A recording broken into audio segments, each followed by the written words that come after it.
자, 오늘도 우리 주님께서 우리에게 새날을 허락해 주셨습니다. 우리 다 같이 찬송가 135장 우리 같이 찬송하시면서 하나님 앞에 나아가겠습니다. 135장입니다.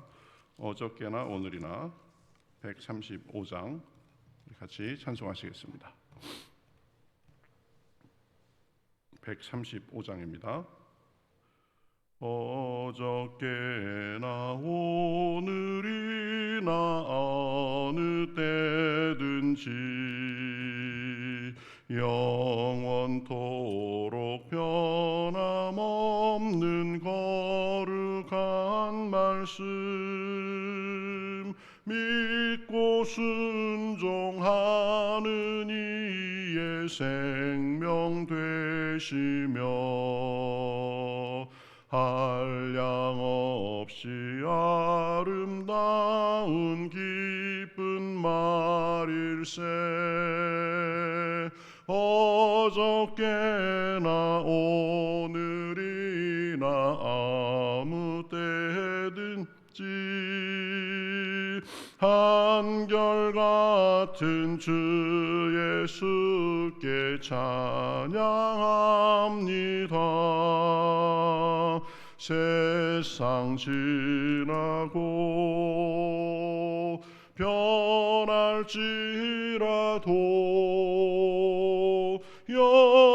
영원하신 주 예수 찬양합니다. 풍랑이는 바다 위로 걸어오시고 갈릴리의 험한 풍파 잔잔케 하고 겟세마네 동산에서 우리 위하여 눈물 짓고 기도하신 고난의 주님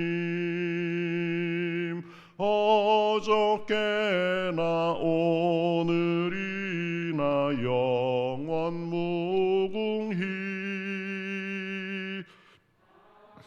같은 주 예수께 찬양합니다. 세상 지나고 변할지라도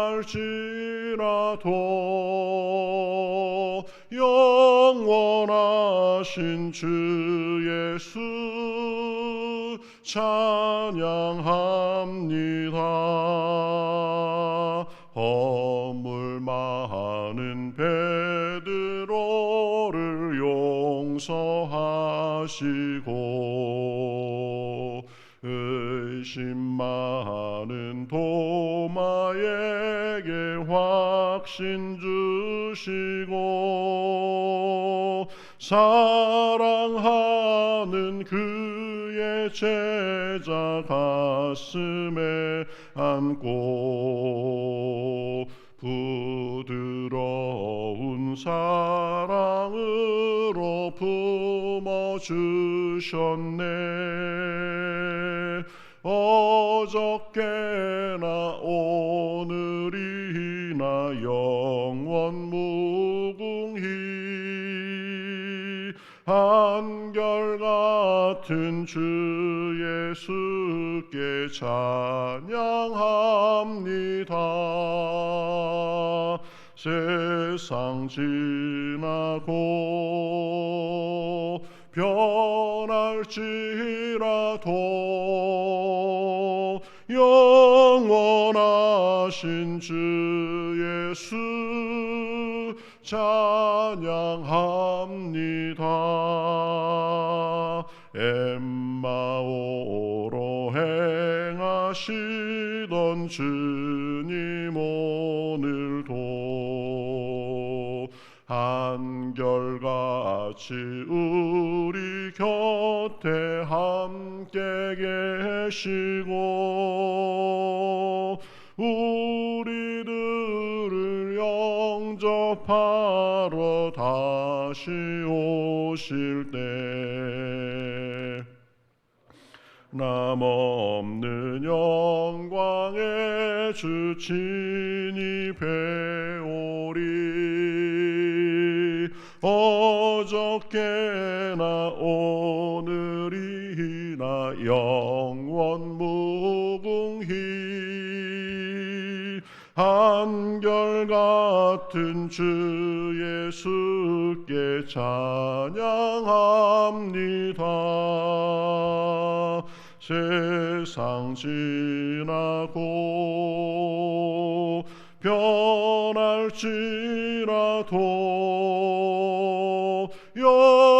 영원하신 주 예수 찬양합니다. 세상 지나고 변할지라도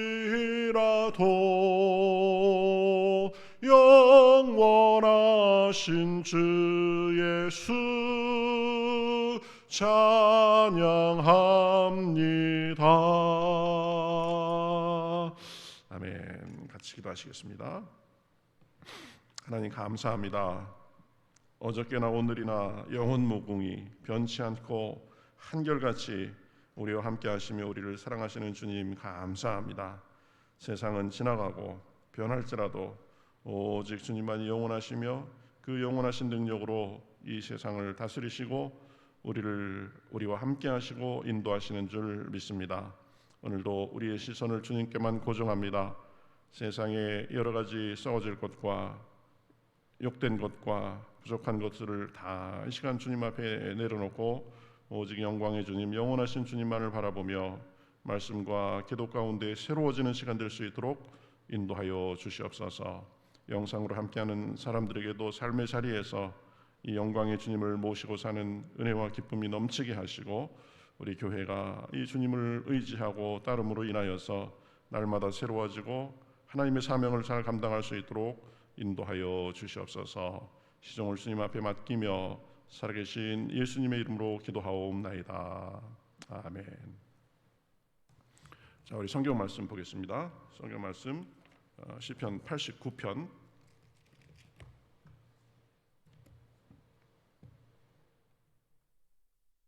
8절부터 마지막 절까지 보겠습니다. 마지막 절이 아니고요. 18절까지 보겠습니다. 시편 89편 8절부터 18절까지 저와 여러분이 한 절씩 교독하시겠습니다. 여호와 만군의 하나님이여, 주와 같이 능력 있는 이가 누구리이까? 여호와여, 주의 성실하심이 주를 둘렀나이다. 주께서 바다의 파도를 다스리시며 그 파도가 일어날 때에 잔잔하게 하시나이다. 주께서 라합을 죽임당한 자 같이 깨뜨리시고 주의 원수를 주의 능력의 팔로 흩으셨나이다. 하늘이 주의 것이요 땅도 주의 것이라. 세계와 그 중에 충만한 것은 주께서 건설하셨나이다. 남북을 주께서 창조하셨으니 다볼과 헤르몬이 주의 이름으로 말미암아 즐거워하나이다. 주의 팔에 능력이 있사오며 주의 손은 강하고 주의 오른손은 높이 들리우셨나이다. 의와 공의가 주의 보좌의 기초라. 인자함과 진실함이 주 앞에 있나이다.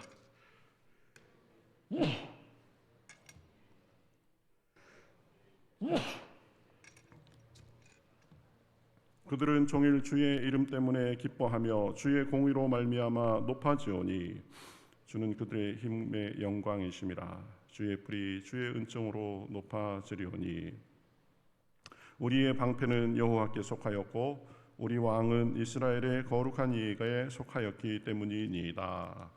아멘. 자, 어제에 이어서 시편 89편 우리가 계속 보겠습니다. 솔로몬과 동시대인이었던 에단도 아주 솔로몬 못지않게 지혜로운 그런 사람으로 알려져 있는 사람이라고 했는데 그 사람이 지은 시라고 했습니다. 그래서 이 시편은 그 주님의 하나님의 그 인자하심과 성실하심을 내가 영원히 노래하겠다, 이런 내용인데 왜 그런가? 어제 우리 두 개를 살펴봤었죠. 하나님께서는 다윗에게 왕위를 대대에 세우리라고 약속하셨다. 그런데 그 약속이 이루어지지 않을지는 아직 지금 다윗 아들 솔로몬 시대이기 때문에 이제 뭐 한 번밖에 왕위가 교체가 되지 않았는데, 어쨌든 하나님께서 약속을 하셨다라는 그것으로 인해서 그 약속이 이루어질 것을 믿고 하나님을 찬송하고 노래한다라고 했습니다. 왜냐하면 하나님은 약속하시면 반드시 지키시는 분이기 때문에, 그래서 그 약속이, 그 말이 곧 성취와 다름없다. 그렇기 때문에 하나님을 찬송하는 것이다 라고 했습니다. 그래서 우리도 말에 있어서 말을 신중하게 하고, 또 우리가 뱉은 말이고 약속이면 그것을 지키는 그런 모습이 있어야 된다라고 했고, 또 하나는 하나님은 능력과 성실, 이 두 개를 겸비하신 분이다라고 했습니다. 능력이 있으되 게으르거나, 또 능력은 없지만 성실한 것이 아니라 능력도 있고 그 능력을 성실하게 행사하시는 분이다. 그래서 하나님은 다른 사람들과 비교할 자가 없다라고 했습니다. 그래서 뭐 세상의 신들이라고 하는 존재들, 이런 것들은 사실은 헛것이고, 또 우리에게 그렇게 힘과 어떤 능력이 되지 못하고, 또 선한 신도 아니고, 보면 우리에게 굴림해서 사람들에게 착취하고, 그저 이 사람들을 그 발 아래 짓밟고 이런 신이라면 하나님께서는 능력이 많고 그 대적할 자가 없다. 그런 걸 우리가 살펴봤었습니다. 자, 오늘은 보면 쭉 이렇게 그 내용들을 우리가 읽었듯이 9절에 보면 하나님의 그 능력에 대해서 여러 가지로 이제 구체적으로 묘사하는 것을 볼 수 있습니다. 능력과 성실이, 그죠? 그것에 대해서 찬양하는데, 그 능력의 부분은 파도를 다스리신다 이렇게 말하고 있습니다. 9절에 보면 주께서 바다의 파도를 다스리시며 그 파도가 일어날 때에 잔잔하게 하시나이다. 이것은 지금 하나님의 그 자연 만물을 다스리시는 그 능력에 대해서 말을 하는 것이기도 하고, 그 뒤에 보면 그 출애굽에 대해서, 이 애굽에 대해서 말씀이 나오는데, 홍해를 가른 어떤 그러한 사건에 대해서 지금 암시를 하는 것이 아닌가 이렇게 볼 수 있습니다. 이스라엘 백성에게 있어서 그 출애굽, 이것은 굉장히 중요한 경험이다라고 했죠. 우리가 영적으로 보면 우리의 구원 경험이다라고 할 수 있습니다. 애굽의 압제 상태에 있었지만 하나님께서 모세를 보내셔서 이제 이스라엘 백성들을 여러 가지 재앙과 능력을 통하여서 구원해 주시고, 또 나왔지만 홍해가 앞을 가로막고 있을 때에 그 홍해도 갈라가지고 진퇴양난의 그 위험에서 하나님께서는 이스라엘 백성들을 광야 목적지로 쭉 인도해 가신 것인데, 그 홍해까지 가르는 능력, 파도도 잠잠케 하고 물을 다스리는 능력에 대해서, 그래서 하나님은 능력이 많으신 분이시다. 그래서 하나님의 아들로서 이 땅에 오신 예수님도 보면 이 풍랑과 파도를 잠잠케 한 것을 우리가 알 수 있습니다. 파도를 밟고 물 위를 걸어서 제자들이 배 타고 가는데 거기에 오기도 하시고, 또 제자들과 배를 타고 가는데 풍랑이 거칠게 이니까 잠에 드셨다가 깨가지고 풍랑을 꾸짖으시니까 풍랑도 잠잠해지고, 하나님의 속성이 있었기 때문이죠. 하나님은 이 파도도 다스리시는 분이시다. 또 10절에 보면 이제 출애굽과 가나안 여정에서 능력을 보이신 것을 또 말씀합니다.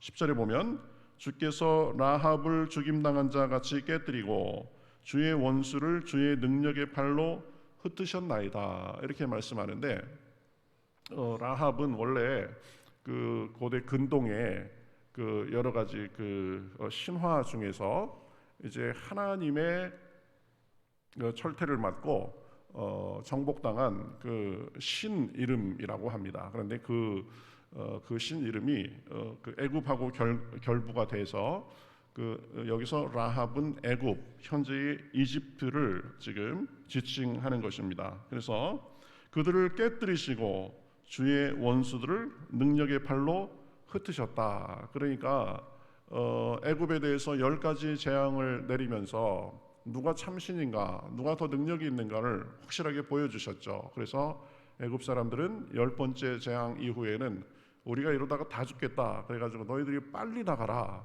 그렇게 몰아내다시피 사실은 그렇게 했었죠. 그리고 가나안으로 들어가기까지 여러 여정에서 중간에 걸림돌도 있었고, 또 다른 민족들의 방해도 있었고, 뭐 아말렉, 그죠, 바산한 옥, 뭐 여러 민족들과 그 왕들의 방해가 있었지만, 그러나 하나님께서는 그 사람들을 다 흩으셨다. 애굽 이스라엘이 가는 여정에 장애물로 나타난 그 민족치고 그 사람들이 승리한 사람들이 없죠. 이스라엘이 결국은 다 승리하게 하셨다. 그러니까 파도를 다스리시고 애굽과 모든 민족들도 다 흩어버리시고 그런 능력이 있으신 분이시다. 그러면서 이제 그 능력에 대해서 쭉 묵상하다 보니까 하나님이 보통 분이 아니셨지. 하나님은 이 천지를 만드신 분이시라는 것을 보면 노래하고 있는 것을 볼 수 있습니다. 그래서 11절에 보면 하늘이 주의 것이요 땅도 주의 것이라 세계와 그 중에 충만한 것을 주께서 건설하셨나이다. 그러니까 결국 이 하나님의 이러한 그 능력과 성실하심, 그 다음에 파도도 다스리시고 애굽과 여러 민족들을 흩으시고 그 능력을 보이시는 그 이유가 뭔가, 하나님이 이 땅의 창조주이시기 때문이다. 그래서 하나님 앞에 거역할 이 땅에 있는 것들은 없다. 그죠? 그래서 하늘이 주의 것이요 땅도 주의 것이다. 세계와 그 중에 충만한 것을 주께서 건설하셨나이다. 이렇게 말씀하는 것입니다. 그래서 하나님은 능력이 대단하신 분이시다. 창조주이시다. 그 능력으로 우리의 삶도 이끌고 계신다라는 것이죠. 능력이 많으실 뿐만 아니라 보면 하나님은 성품이 완전하신 분이십니다. 성품이 완전하신 분이에요. 14절에 보면 의와 공의가 주의 보좌의 기초라 인자함과 진실함이 주 앞에 있나이다. 이렇게 말씀하는 것을 볼 수 있습니다. 하나님의 성품의 중요한 두 측면이 공의와 사랑이라고 했죠. 공의와 사랑. 공의는 보면 아주 엄격한 기준을 가지고 마치 판사처럼 옳고 그름을 날카롭게 구분해서 거기에 맞게 조치하시고 판단하시는 것을 의미합니다. 공의, 그렇죠? 기준이 분명해야죠. 코에 걸면 코걸이, 귀에 걸면 귀걸이, 내 편이라 봐주고 내 편이라 안 되고, 이런 식으로 이렇게 사람처럼 그렇게 하는 것이 아니라 아주 공명정대한 그런 잣대를 가지고 계신 분이다. 공의라는 측면이 있고, 그런데 하나님은 그러면 아주 날카롭게 판사처럼 그렇게 감정을 배제하고 판단하시는 분이냐? 그게 아니라 보면 인자함과 진실함을 겸비하신 분이십니다. 그러니까 한 축이 공의라면 다른 한 축은 사랑과 인자함이시다. 그래서 이 두 개가 어떻게 보면 한쪽으로 치우치기 쉬운데 공의를 주장하는 사람은 사랑에 약하고 사랑을 주장하는 사람은 공의에 약하고 그럴 수 있는데, 하나님께서는 이 공의와 사랑이 완벽하게 조화된 분이시다. 그러니까 하나님이 판결하시는 것, 하나님이 판단하시는 것, 그거 편벽되다 할 수 없는 거죠. 그러면 하나님은 편벽되지 않게 그렇게 차갑게 판결만 하시는 분이냐? 그런 것이 아니라 백성들을 사랑하시는 그 마음에 들끓는 사랑이 있다. 그렇죠? 그래서 이 하나님의 공의와 사랑이 아주 절묘하게 만난 그 현장, 그것이 십자가다라고 했습니다. 죄에 대해서는 심판하셔야 되는 공의로운 분이시지만, 그러나 죄된 사람들은 사랑하셔서 사람들을 십자가에 죽게 하거나 사람들을 심판하지 않고 자기 아들을 보내셔서 우리의 죄값을 치르도록 하셨다. 그래서 하나님의 심판자로서의 공의와 또 하나님의 세상을 사랑하는 그 속성이 아주 절묘하게 만나서 공의와 사랑 둘 다가 만족된 곳이 십자가다라고 했습니다. 그래서 하나님은 공의와 진실하심, 인자하심, 이런 성품이 완전히 조화가 된 분이다. 그렇죠? 우리도 그런 면을 배워야 된다라고 했습니다. 의로움, 명확한 잣대, 그것은 결코 포기할 수 없는 가치다 보면. 그래서 하나님께서 이 미가서에 보면 하나님께서 우리에게 원하시는 것은 첫 번째가 공의를 행하고 그랬습니다. 공의를 행해야 된다. 잣대를 분명히 가져야 된다. 그렇지만 공의만 행하는 것이 아니라 인자를 사랑하며 그랬습니다. 공의와 인자가 온전하게 그렇게 조화를 이루신 하나님의 백성답게 분명한 잣대를 가지고 그렇지만 인자함을 보이면서 살아야 된다라고 했습니다. 그렇죠? 그리고 악에 대해서는 분명히 대항하고 잘못된 것에 대해서는 분명히 바로잡고, 그렇지만 그 과정 속에서 너무 차갑고 날카롭게 그렇게 피도 눈물도 없이 그러는 것이 아니라 인자한 모습을 우리가 가지고 살아야 된다라고 했습니다. 그래서 이웃과의 관계, 교우 관계, 또 가족 간의 관계, 이런 부분에 있어서 보면 먼저 섬기고 낮아지고 배려하고 존중하는 그런 인자함이 있어야 된다라고 했습니다. 그 다음에 우리 공의와 인자함이 완전히 조화를 이룬 그분을 닮아가면서 그분과 동행하는 것, 이것이 미가서에서 말씀하신 중요한 세 가지 삶의 자세다라고 했습니다. 공의를 행하며 인자를 사랑하고 겸손히 하나님과 동행하는 것이다. 제가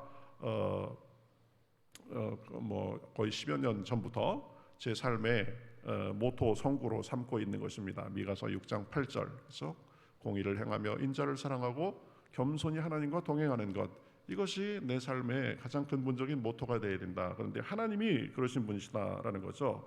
그래서 약속을 하시면 반드시 이루시는 분, 능력과 성실함이 완전히 조화를 이루신 분, 공의와 진실과 인자함이 조화를 이루신 분, 그래서 그분을 우리가 하나님으로 모시는 것으로 인하여서 지금 이 시편 기자는 내가 주님을 찬송하고 노래하겠다 이러는 거죠. 그래서 그러한 하나님을 모시고 사는 백성들은 복이 있다라고 말씀합니다. 15절에 보면 즐겁게 소리칠 줄 아는 백성은 복이 있나니 여호와여 그들이 주의 얼굴빛 안에서 다니리이다. 그 하나님 안에서 내가 하나님을 모시고 사는 것을 즐거워하고 기뻐하고 하나님께 감사하면서 사는 사람들은 복이 있다. 그래서 참 재미있는 표현이 나오죠. 그들이 주의 얼굴빛 안에서 다니리이다. 완전하시고 밝기가 한이 없으시고 그곳에는 어두움이 없으신 그 하나님의 얼굴빛 안에서 다니게 된다. 그래서 하나님을 모시는 사람들의, 백성들의 그 모습이 그렇다라는 거죠. 그래서 우리는 밝게 살 수밖에 없습니다. 보면 왜? 해보다 더 밝으신 하나님을 모시고 사니까. 공의와 인자하심과 능력과 성실하심으로 약속하시고 그것을 반드시 지키는 분이니까. 그래서 16절에 보면 또 이렇게 말합니다. 그들은 종일 주의 이름 때문에 기뻐하며, 종일 주의 이름 때문에 기뻐하며. 그래서 이 하나님을 믿는 백성들의 중요한 표지가 뭐냐? 기쁨입니다. 기쁨. 그렇죠? 세상은 기뻐할 일이 없고 세상은 우리를 넘어뜨리기도 하고 무너뜨리기도 하고 그렇게 시도하지만 하나님의 능력과 보호와 그 사랑 안에서 살기 때문에 우리는 마음속에서 솟아나는 찬잔한 기쁨을 가지고 살 수 있다. 그리고 그 기쁨이 우리의 말과 표정과 행실과 모든 것에 밝음으로 나타나야 되는 거죠. 밝음으로. 신앙생활 잘하는데 저분은 늘 어둡다? 이거는 사실 말이 안 되는 것입니다. 보면 신앙생활을 오래 했는데 늘 보면은 어딘가 음침하고 움츠려 있고 그렇다? 이것도 좀 문제가 있는 거죠. 빛보다 더 강하신 그 하나님의 밝음과 사랑과 그 은혜를 받으면서 살면서 그것을 덧입고 사니까 우리 삶이 환해지고 우리 성품이 환해지고 우리의 말과 우리의 표정이 환해지고 우리 안에 있는 기쁨이 겉으로 나타나게 돼 있다라는 거죠. 여러분, 저와 여러분 모두가 그 하나님을 섬기고 따르는 삶의 표지가 밖으로도 충만하게 나타날 수 있기를 바랍니다. 그것이 중요한 표지다 보면. 그렇죠? 그리고 마지막으로 보면 높아진다라고 말합니다. 그러니까 복이 있다. 그리고 밝게 살 것이다. 기뻐할 것이다. 높아진다. 16절 하반절에 보면 주의 공의로 말미암아 높아지오니, 17절에 보면 주는 그들의 힘의 영광이심이라. 우리의 뿔이 주의 은총으로 높아지오리니. 그랬습니다. 하나님을 믿고 그 하나님의 능력과 성실하심을 따라 살면 마음이 밝고 긍정적이고 적극적이고 포기할 줄 모르고 어떠한 고난이 와도 하나님 안에서 위로를 얻고 힘을 얻고, 그러니까 그 인생이 잘 될 수밖에 없는 거죠. 보면 우리가 그래서 어떻게 보면 하나님 복 주시옵소서, 잘 되게 하여 주시옵소서 이렇게 따로 기도할 필요 어떻게 보면 없습니다. 그 좋으신 하나님을 우리가 충실하게 모시고 그 안에 거하면 우리가 잘 될 수밖에 없는 체질로 변한다. 그렇죠? 그래서 역대하에 보면 역대상에 보면 야베스 이야기가 나오죠. 야베스는 그 형제들보다도 존귀한 자다라고 했습니다. 그런데 여러분, 낳는 과정에서는 존귀한 자가 아니었습니다. 왜 이름이 야베스라고 지어졌죠? 그 어머니가 야베스를 낳을 때 고통 중에 낳았다라고 했습니다. 그것이 외적인 고통인지 아니면 낳을 때의 그 산통인지 모르겠지만 너무 고통스러워서 이름을 야베스라고 지었는데, 야베스의 이름의 뜻은 고통이라는 뜻입니다. 자기 자식의 이름을 고통이라고 짓는 사람이 어디 있습니까? 그 정도로 뭔가 힘든 상황에서 태어난 사람이기 때문에 어떻게 보면 복받은 아이다라고 볼 수 없겠죠. 그런데 그 야베스가 주님 앞에 기도하고 원컨대 주께서 내게 복을 주시려거든 내 지경을 넓히시고 나로 근심이 없게 하옵시고 환난을 벗어나 근심이 없게 하옵소서, 이렇게 기도하니까 하나님께서 그것을 다 들으셔가지고 그 형제들보다도 가장 존귀한 자가 됐다라는 것입니다. 하나님 안에서 잘된 것이죠. 태어날 때는 고통스럽게 태어나고 이름도 고통이었지만 그러나 이 삶을 전체를 볼 때는 존귀한 자고 아름다운 자였다라고 말하는 것입니다. 여러분, 왜 그렇게 됐습니까? 하나님을 믿고 따르며 살았기 때문입니다. 마찬가지입니다. 그 하나님을 믿고 따르는 우리 복받은 사람들입니다.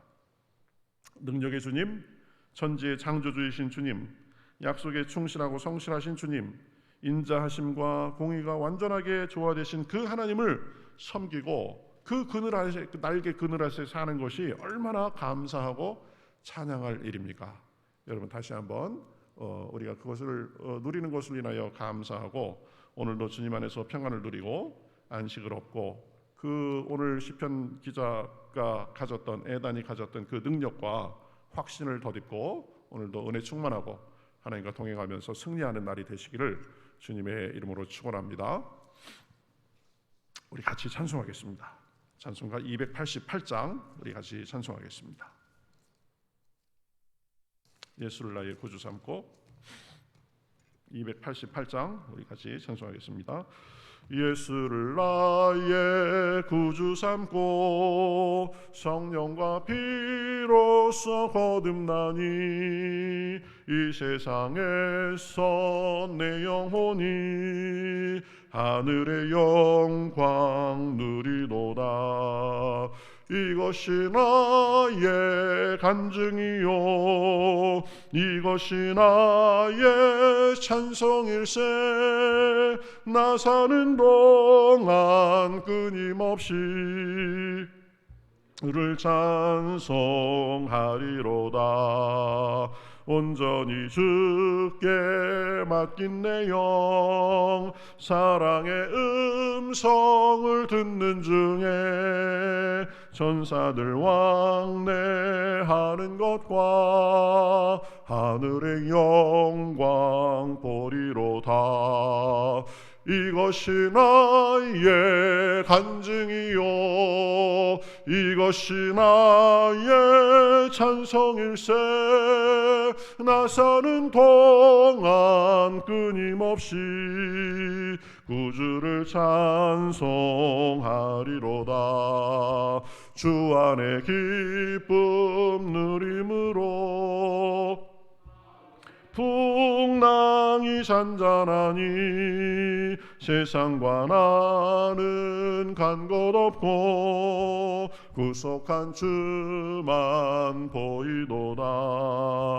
이것이 나의 간증이요 이것이 나의 찬송일세. 나 사는 동안 끊임없이 구주를 찬송하리로다. 2절 한 번 더 하시겠습니다. 온전히 주께 맡긴 내 영 사랑의 음성을 듣는 중에 천사들 왕래하는 것과 하늘의 영광 보리로다. 이것이 나의 간증이요 이 나의 찬송일세. 나 사는 동안 끊임없이 구주를 찬송하리로다.